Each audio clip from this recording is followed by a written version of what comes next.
তো কি অবস্থা সবার, আশা করি সবাই অনেক ভালো আছেন। তো আজকে আমি আমার গাড়ির মোবিল চেঞ্জ করবো, এয়ার ফিল্টার চেঞ্জ করবো। এর আগে 2000 কিলোতে চেঞ্জ করছিলাম, তখন সেকেন্ড সার্ভিস নিয়েছিলাম শোরুমে যায়। আর এখন 3500 কিলো হয়েছে, তো এখানে চেঞ্জ করবো। তো চলেন ভিডিওটা শুরু করা যাক।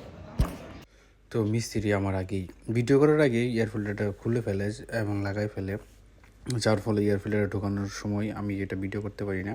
সবসময় আমি সিস্টার মোবিলটা ব্যবহার করি, কারণ আমাকে সুজুকি শোরুম থেকে এটা সাজেস্ট করছে, তার কারণে আমার এই মোবিলটাই ব্যবহার করি।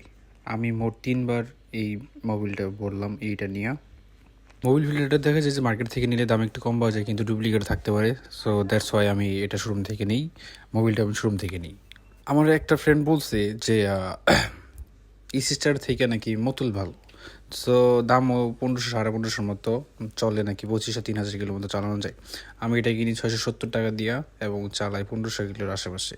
যেহেতু সুজুকি কোম্পানি থেকে সাজেস্ট করছে, এমন এটা সুজুকি কোম্পানি, তো এই মোবিলটা যে খারাপ এমন না, কিন্তু আমি চিন্তা ভাবনা করছি যে এরপরে যে মোবিলটা আর কি ব্যবহার করবো সেটা মতুল ভরার চিন্তা ভাবনা আছে। যদি একটু দাম বেশি, কিন্তু ব্যবহার করে দেখতে চাই যে সেটা কেমন। চাইলে আপনারাও সুজুকি এফআই গাড়িতে বা সুজুকি যে কোনো গাড়িতে বোতল ইউজ করতে পারেন, সিস্টার ইউজ করতে পারেন। আরও আদার্স কিছু মোবিল আছে যেগুলো ইঞ্জিনের জন্য খুব ভালো, সেগুলো ব্যবহার করতে পারেন। তো মোবিলটা ভালো করে ঝাড়া করার পর যাতে ভিতরে কোনো মোবিল না থাকে, পুরো মোবিল না থাকে, তারপরে আপনি আস্তে আস্তে দিতে পারবেন। এটা চাইলে আপনি নিজেও করতে পারবেন, প্লাস আপনি মিস্ত্রি দিয়ে করতে পারবেন। এটা আমারই কোনো বিষয় না, আপনি নিজেও করতে পারবেন, অন্যকে দিয়ে করাতে পারবেন। সম্পূর্ণ ভালোভাবে ঢেলে নেবেন, নেওয়ার পরে আর কি। এই ছিল আজকের ভিডিও।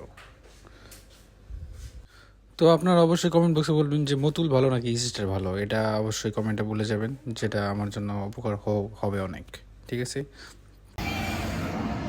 তো এই ছিল আজকের ভিডিও, আশা করি সবাই অনেক ভালো লাগছে। যদি ভালো লাগে থাকে তাহলে অবশ্যই লাইক, কমেন্ট, সাবস্ক্রাইব করবেন। দেখা হবে পরবর্তী একটি ভিডিওতে। ধন্যবাদ।